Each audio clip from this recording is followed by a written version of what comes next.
नितीनजी आता बोलत होते आणि निष्ठेची ताकद काय असते ती आताच वंदनीय हिंदू हृदय सम्राट शिवसेना प्रमुख बाळासाहेब ठाकरे यांच्या आशीर्वादाने, शिवसेना पक्षप्रमुख उद्धव साहेब ठाकरे यांच्या मार्गदर्शनाने आणि युवा सेना प्रमुख आदित्यजी ठाकरे यांच्या नेतृत्वामध्ये मुंबई विद्यापीठाची एक निवडणूक, त्याला आपण सामोरे गेलो. सिनेटची निवडणूक होती, पण 10च्या 10 सदस्यांनी मुंबई विद्यापीठावर आपला भगवा फडकावलेला आहे. यानंतर मी विनंती करतो शिवसेना उपनेत्या सुषमाताई अंधारे यांना, त्यांनी या दसरा मेळाव्यात आपले विचार मांडावे.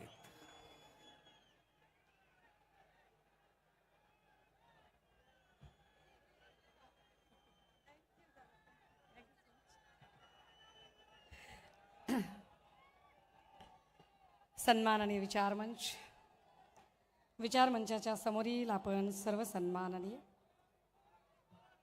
परिवर्तनाच्या लढ्यामध्ये ज्या ज्या महामानवांनी महानायिकांनी योगदान दिलं त्या सर्व महामानवांना महानायिकांना विनम्र अभिवादन करत, ज्यांच्यामुळे आम्ही मोकळा श्वास घेऊ शकतोय आणि जे आमच्यासाठी आपल्या घरसंसारावर तुळशीपत्र ठेवून या देशाच्या सीमा राखत आहेत, त्या तमाम वीर जवानांना आणि त्यांच्या वीर मातांना विनम्र अभिवादन करत, ज्यांनी शिवसेनेचा वटवृक्ष वाढवला घडवला त्या वंदनीय बाळासाहेबांना अभिवादन करत, तुमच्यासारखीच मीही सन्माननीय पक्षप्रमुखांचं संबोधन ऐकायला उत्सुक आहे.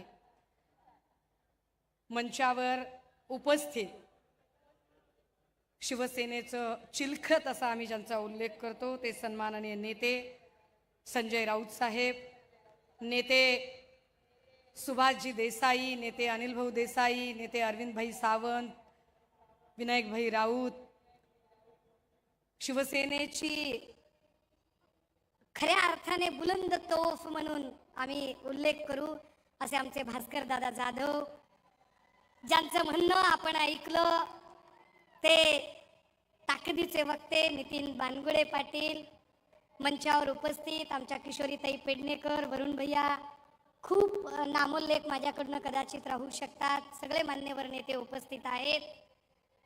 या दसरा मेळाव्यात एका चेहऱ्याची मला कमतरता भासते, ती म्हणजे धाराशिवच्या भूम पराड्यांचे आमचे निष्ठावंत शिलेदार ज्ञानेश्वर तात्या पाटील यांचं निधन झालं. त्या ज्ञानेश्वर तात्या पाटील यांना पक्षाच्या वतीने विनम्र आदरांजली वाहते, कारण आमच्यासाठी प्रत्येक शिवसैनिक हा शिवसेनेच्या कुटुंबाचा महत्त्वाचा भाग आहे. दादा हो, आज दसरा आहे. दसऱ्याच्या निमित्ताने राज्यभरामध्ये वेगवेगळे उपक्रम साजरे केले जात आहेत. गावापासून देशापर्यंत प्रत्येक जण हा सण उत्साहात साजरा करत आहे.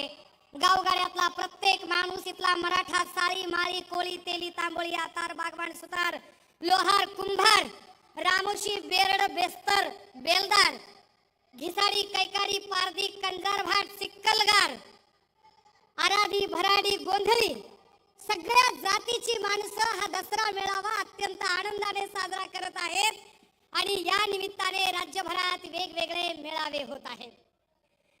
त्यात एक सकाळी महत्त्वाचा मेळावा संपन्न झाला, तो राष्ट्रीय स्वयंसेवक संघाचा. आणि राष्ट्रीय स्वयंसेवक संघाच्या सरसंघ संचालकांनी आज आपल्या अभिभाषणामध्ये असं म्हटलं की द्वेष संपला पाहिजे, सांप्रदायिक विभाजन होता कामा नाही, देश बलशाली झाला पाहिजे, हा देश मजबूत झाला पाहिजे, जाती जातीच्या धर्माच्या भिंती तोडल्या पाहिजेत, दुर्बल घटकांना सोबत घेतलं पाहिजे. सरसंघ संचालक जी आपलं म्हणणं सरांखोपर, पण सरसंघ संचालक जी तुम्ही हे सांगताय कुणाला? कारण महाराष्ट्रातल्या गावगाड्यात राहणारी 18 पगड, 12 बलुतेदार, 18 अलुतेदार, इथला मराठा, साळी, माळी, कोळी, तेली, तांबोळी, आतार, बागवान, सुतार, लोहार, कुंभार, रामोशी, बेरड, बेस्तर, बेलदार, आराधी, गोंधळी, भराडी, कैकाडी, कंजारभाट, सिक्कलगार, पारधी, जोशी, चित्रकथी, ही सगळी माणसं गुन्ह्या गोविंदानेच नांदतात.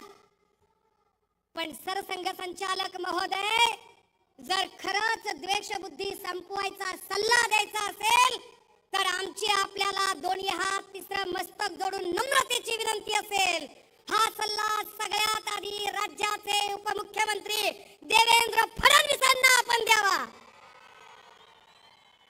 ज्यांनी या राज्यामध्ये माणसात माणूस ठेवला नाही, जातीत जात ठेवली नाही, ज्यांनी इथे द्वेषाचं राजकारण पसरवलं आणि ते द्वेषाचं राजकारण पसरवण्यासाठी कोकणमध्ये न चालणारी चिल्लर जी बाजारातनं रद्दबातल झाली आहे,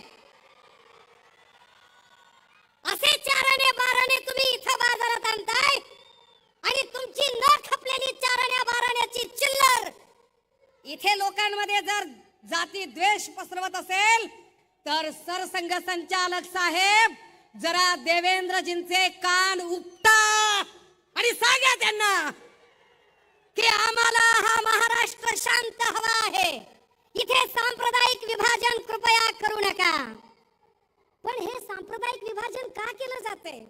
का आधी ही चाराने बाराण्याची चिल्लर हिंदू मुस्लिम करत होती, पण आम्ही आभार मानतो इथल्या हिंदूंचेही आणि मुस्लिमांचेही, ज्यांनी कमालीचा संयम दाखवला, ज्यांनी कमालीचा समंजसपणा दाखवला आणि यांच्या लव जिहाद किंवा ओट जिहाद अशा कुठल्याही धार्मिक विद्वेषाची पेरणी करणाऱ्या, विष पेरणी करणाऱ्या यांच्या कुठल्याही बोलण्याला त्यांनी कवडीची किंमत दिली नाही. मग त्यांनी दुसरा खेळ चालवलाय. आता हिंदू मुस्लिम कार्ड चालत नाही म्हटल्यावर मराठा ओबीसीचं कार्ड खेळण्याचा प्रयत्न आता पुन्हा त्यांच्याकडून येतोय. हे मराठा ओबीसीचं कार्ड खेळणारी माणसं गावगाड्याची वीण उसवण्याचा प्रयत्न करत आहेत. माय मावल्या हो, दादा हो, राजे हो, अरे विचार करा, कालपर्यंत आम्ही गावगाड्यात सगळे एकत्र राहत होतो. आमची मराठा समाजातली मराठ्याच्या बाईला जर संक्रांतीचा सुगड पुजायचा असेल तर ती कुंभाराळीत जायची आणि सुगड आणायची. कुंभाराला जर नवरात्रीची माळ आणायची असेल तर ती माळ्याकडे जायची आणि देवीची माळ आणायची. माळ्याला जर काही आऊत लागला, नांगर लागला तर तो सुतार गल्ली जायचा आणि आऊत आणि नांगर आणायचा. सुताराला दुर्डी लागली, सूप लागलं, टोपलं लागलं, तो काही काड्याच्या बुरडाच्या गल्लीला जायचा. आणि यांना कुणाला जोंधळा लागला तर ते अजून कुळी कुणबटाच्या खळ्यावर जायचे. ही सगळी माणसं एकत्र नांदत होती, पण यांच्यामध्ये जातीपातीच्या भिंती तयार केल्या त्या शिंदे साहेबांनी आणि फडणवीसांनी. हे आम्हाला शहाणपण सांगतात. आणि हे का असं करतात? कारण यांना माहिती आहे की उद्या निवडणुका लागल्या आणि लोकांमध्ये गेले तर लोक यांना प्रश्न विचारणार आहेत. लोक यांना प्रश्न विचारतील की इथल्या बेरोजगारीचं काय केलं, इथल्या नोकर भरतीचं काय केलं. सत्तेत आल्यापासून एमपीएससीच्या 70 प्रकारच्या परीक्षा झाल्या आणि 70 प्रकारच्या परीक्षांमधल्या 65 परीक्षा यांची पेपर फुटी झाली. यावर लोक प्रश्न विचारतील. लोक पेन्शनवर प्रश्न विचारतील, आरोग्य भरतीवर प्रश्न विचारतील, तलाठी भरतीवर प्रश्न विचारतील, होमगार्ड प्रश्न विचारतील. आश्रमशाळेतले शिक्षक ज्यांच्या पगारी झाल्या नाहीत ते आश्रमशाळेतले शिक्षक प्रश्न विचारतील. आरोग्य खात्यातले आमच्या कर्मचारी आया बहिणी प्रश्न विचारतील. या प्रश्नांची उत्तरं या लोकांकडे नाही आहेत आणि म्हणून ही माणसं राजकारण करतात. बरं, आपण याच्यावर जेव्हा कधी यांना प्रश्न विचारावे त्यावेळेला ते लगेच सांगत असतात की नाही, याच्यावर राजकारण करू नका, त्याच्यावर राजकारण करू नका, हे बोलू नका, ते बोलू नका. कोण राजकारण करते? कोणत्या प्रश्नाची उत्तरं त्यांनी दिली? हे शिंदे साहेबांचे सगळे बोलघेवडे आमदार आकडे सांगतात. 6,000 कोटीचा निधी, 10,000 कोटीचा निधी, 5,000 कोटीचा निधी. अरे गेला कुठे?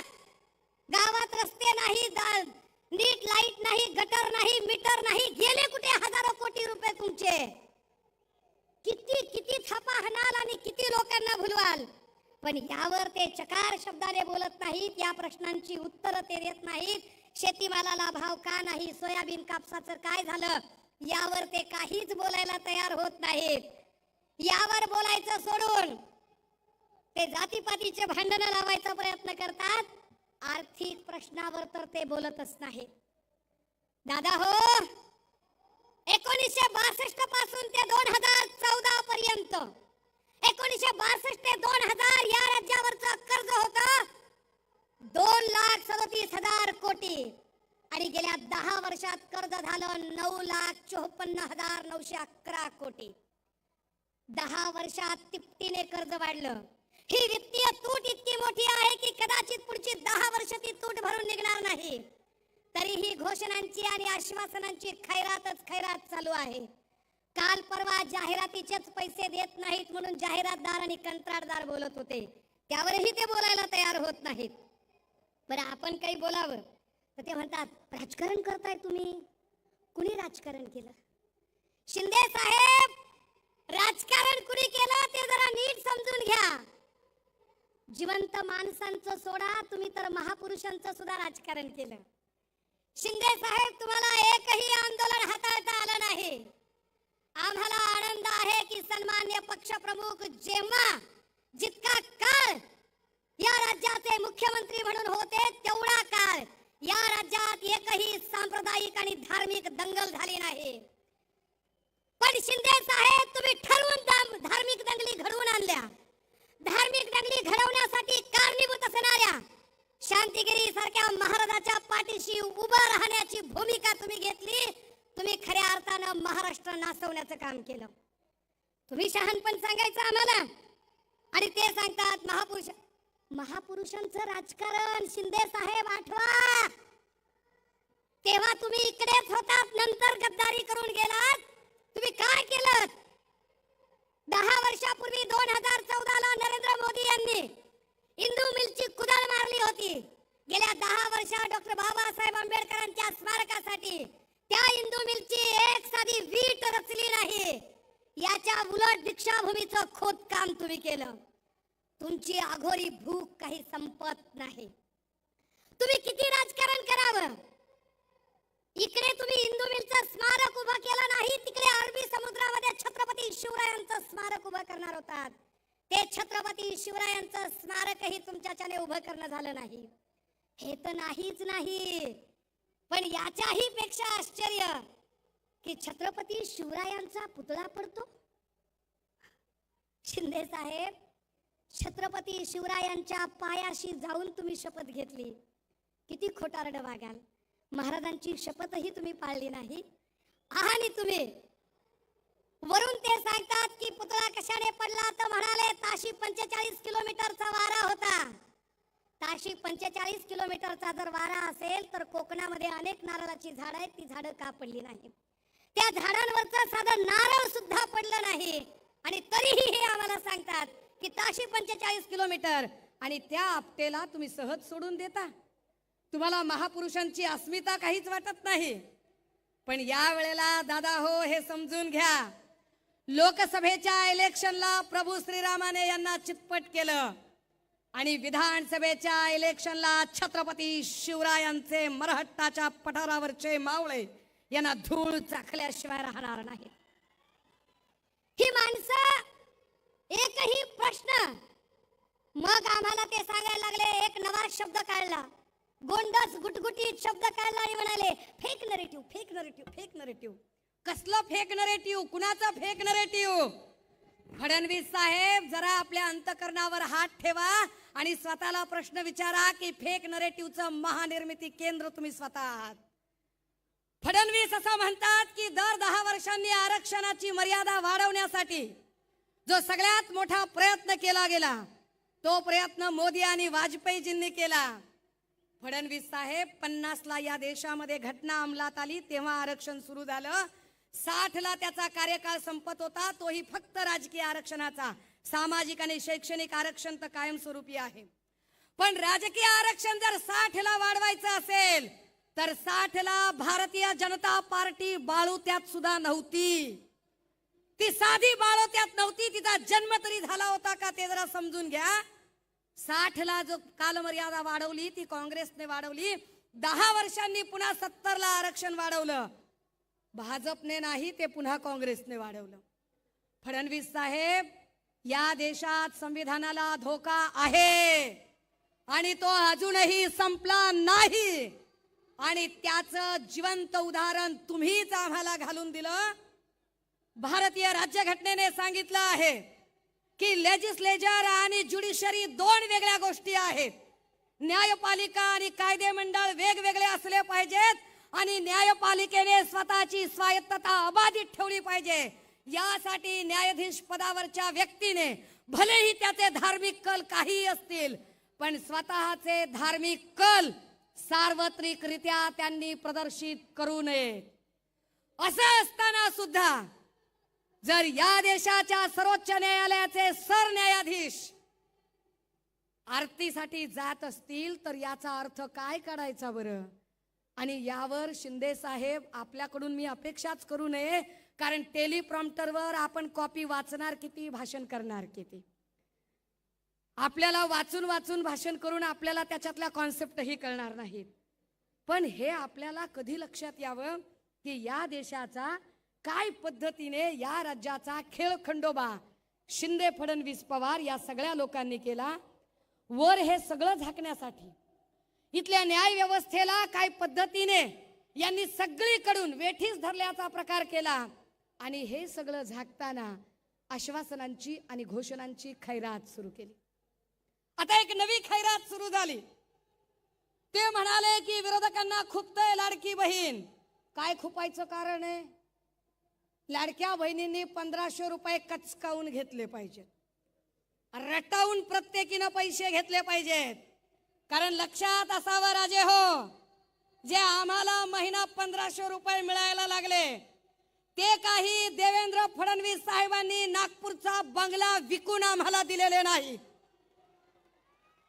किंवा ते 1500 रुपये शिंदे साहेबांनी तापोळ्याची जमीन विकून आम्हाला दिलेले नाहीत.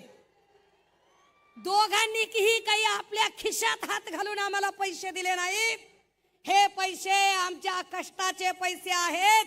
आमच्याच राज्यातल्या नागरिकांनी जो टॅक्स भरला त्या टॅक्सचे पैसे आहेत. तुम्ही फक्त पोस्टमन आहात, बेकार क्रेडिट घ्यायचा नाद करू नका. क्रेडिट घेतात, त्याचे बॅनर लावतात. अय दादा हो, तुमच्यापैकी लय जण काही तुम्ही विदर्भातून आला असाल, तुम्ही मराठवाड्यातून आला असाल. विदर्भात आणि मराठवाड्यात अशी असंख्य घरं आहेत की ज्या घरातल्या लोकांनी आपल्या बहिणींची लग्न लावण्यासाठी एकरानं वावर विकली असतील, एकरानं वावर गहाण टाकली असतील आणि आपल्या बहिणीचं लग्न लावून दिलं असेल. लावला तुम्ही कधी बॅनर? लावला तिच्या रुकवताच्या बाजूला बॅनर की मी माझ्या बहिणीच्या साठी 2 एकर जमीन विकली आणि 20 लाख रुपये खर्च केला, लाडक्या बहिणीला 10 लाख रुपये खर्च केले? बॅनर लावला आपण कधी? आपण बॅनर नाही लावला राजे हो कधी. आपण बहिणीच्या सासर घरी कधी भेटायला गेलो, बहिणीच्या भाच्याच्या हातामध्ये तिच्या जावला न कळता, तिच्या दिराला न कळता, तिच्या नंदेला न कळता, तिच्या सासू सासऱ्याला न कळता, तिच्या नवऱ्याला न कळता आपण असेच तिच्या हातात कधी 4-5 हजार रुपये घातले. आपण बाहेर येऊन बस स्टँडवर बॅनर लावला का राजे? बहिणीला 5000 रुपये दिले, लाडक्या बहिणीला 5000 रुपये हातात घालून आलो. दिला? लावला बॅनर? आपण बॅनर लावला नाही. आपण जाहिरातबाजी केली नाही. का केली नाही? कारण आपल्याला नात्याची मर्यादा कळते, आपल्याला बहिणीच्या नात्याचा मान कळतो, तिची मर्यादा कळते, तिची इज्जत राखली पाहिजे हे आपल्याला कळतं. बहिणीच्या गरिबीची थट्टा आपण कधी उडवली नाही. पण हे बदमाश लोक ज्यांना बहिणीचं नातं कळत नाही, मर्यादा कळत नाही, मान कळत नाही, कारण यांच्यातला एक बोल घेवडा, भाऊ म्हणू नका. भाऊ तुला भाऊ नाही म्हणायचं तर मग मी काय खाऊ म्हणायचो? काय म्हणायचो मी? ज्यांना बहीण भावाचं नातं कळत नाही, एकीकडे जाहिरातबाजी करतात आणि दुसरीकडे त्यांच्यातलाच एक जण काल स्नेहल जगतापांच्या बद्दल बोलताना म्हणतो, तुम्हाला लाडका भाऊ पाहिजे का काय पाहिजे बोला.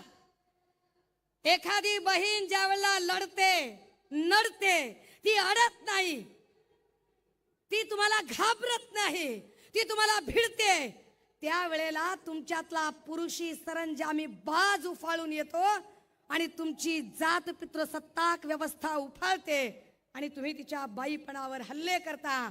पण हे बाईपणावर हल्ले करण्याचे संस्कार ना हे संस्कार वंदनीय बाळासाहेबांचे असू शकतात, ना तुम्ही ज्यांचं सकाळी झोपेतून उठल्यापासून झोपेपर्यंत नाव घेताय त्या आनंद दिघेंचे असू शकतात. हे संस्कार फार फार तर रेशीम बागेत वाढलेल्या RSS मधून आलेल्या बाटग्यांचे संस्कार असू शकतात, जे बाटग्यांचे संस्कार तुमच्यावर आलेले आहेत. ज्या बाटग्यांच्या संस्कारामुळे तुम्ही महिलांच्या बद्दल अत्यंत अर्वाच्य पद्धतीने बोलताय. दादा हो, माझ्याकडे बोलण्यासारखे फार मुद्दे आहेत, परंतु तुर्तास आम्हाला आमच्या बहिणी लाडक्या आहेतच, पण त्या लाडक्या असण्याबरोबरच त्या सुरक्षित असणं जास्त गरजेचं आहे. एकट्या पुण्यामध्ये गेल्या 7 महिन्यात 265 बलात्काराच्या घटना घडल्या आहेत. एकट्या पुण्यामध्ये 750 विनयभंगाची प्रकरणं घडली. आणि बदलापूर नंतर काल परवा सोनपेठला पुन्हा एकदा 4 वर्षाच्या चिमुरडीवर अत्याचार झाला. आणि पोलीस निरीक्षक बोलमवार हा राष्ट्रवादी गटाच्या आमदार आणि आमदार पक्षातल्या लोकांना वाचवण्यासाठी त्या एवढ्याशा लेकराची तक्रार नोंदवून घेत नाही, अटक करत नाही लवकर तो आरोपीला. आम्ही न्याय कुणाकडून मागायचा? तो न्याय घेण्यासाठी आजही रामदास फुटाणे साहेबांची ती कविता प्रस्तुत ठरते. ती फक्त कविता उद्धृत करते आणि थांबणार आहे. कविता अशी आहे: 70 वर्षाच्या म्हातारीला कोर्टाच्या पायरीवर बसलेली पाहून विचारलं. 70 वर्षाच्या म्हातारीला कोर्टाच्या पायरीवर बसलेली पाहून विचारलं, आजी आजी आज इथं काय आहे? त्यावर तिनं उत्तर दिलं, 17व्या वर्षी माझ्यावर बलात्कार झाला होता, त्याचा आज 17व्या वर्षी निकाल आहे. 17व्या वर्षी माझ्यावर बलात्कार झाला होता, त्याचा आज 17व्या वर्षी निकाल आहे. 32 न्यायाधीश, 20 वकील, 40 शिरस्तेदार बदलून गेले. किती न्यायाधीश बदलले? आम्हाला अजूनही आमच्या पक्ष आणि चिन्हाची केस अजूनही तारीख पे तारीख मिळते. झालं 2-3 दिवसात आचारसंहिता लागते. 26 नोव्हेंबरला कारकीर्द संपते. अरे पुन्हा तुमचा न्याय मिळाला तर तो आमच्या काय कामाचा? पुन्हा तुम्ही न्याय जरी दिला तरी तो न्याय आमच्यासाठी operation is success but patient is dead म्हणण्यासारखा असेल. तो काय उपयोगाचा? 70 वर्षाची म्हातारी म्हणते 32 न्यायाधीश, 20 वकील, 40 शिरस्तेदार बदलून गेले.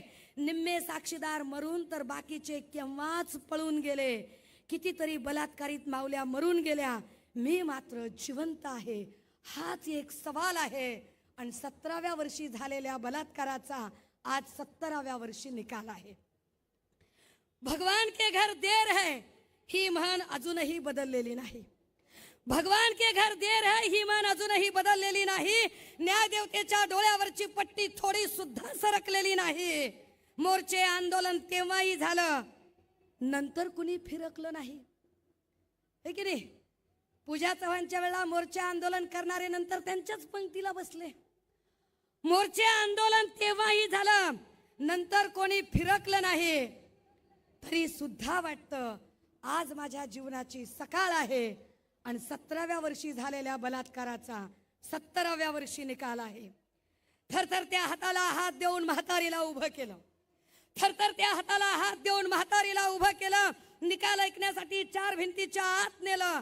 मात्र निकाल ऐकून तिचे पाय लटपटू लागले. पुराव्याअभावी काही आरोपी निर्दोष सुटून गेले. ज्यांना झाली शिक्षा ते तर कधीच मरून गेले. ज्यांना झाली, कारण एकट्या अक्षयला संपवताय पण आपटेला सोडून दिलंय, त्याचं काय? ज्यांना झाली शिक्षा ते तर कधीच मरून गेले. 70 वर्षाच्या आयुष्याचा आज सारा निकाल आहे. 17व्या वर्षी झालेल्या बलात्कारावर पुन्हा न्यायालयाने केलेला नवा बलात्कार आहे. आणि आजी सांगते 17व्या वर्षी झालेल्या बलात्काराचा 17व्या वर्षी निकाल आहे. दादा हो, हे चित्र बदलायचं असेल तर, हे चित्र बदलायचं असेल आणि महाराष्ट्राच्या लेकी बाळींना सुरक्षितता प्रदान करायची असेल तर या शिवतीर्थावरून महाराष्ट्रात सगळा अवघा आपल्या कानाचा, जीवाचा कान करून ऐकायला आतुर आहे. मी उद्धव बाळासाहेब ठाकरे महाराष्ट्राचा मुख्यमंत्री म्हणू शकतो. हे वाक्य ऐकायला आपण उत्सुक आहोत आणि ते वाक्य ऐकण्यासाठी चला आज आपण संकल्प करूया, ही मशाल तेवत ठेवूया विधानसभेला, ही मशाल विरोधकांच्या बुडाखाली पेटली पाहिजे आणि या मशालीची धग त्या प्रत्येक नराधमांपर्यंत आणि गद्दारांपर्यंतही पोचली पाहिजे. जे बोलायचं होतं ते असंच बोलायचं होतं, त्यामुळे पुन्हा त्याच्यावर दिलगिरी वगैरेचा काही प्रश्न नाही. थांबते, रजा घेते. जय हिंद, जय महाराष्ट्र.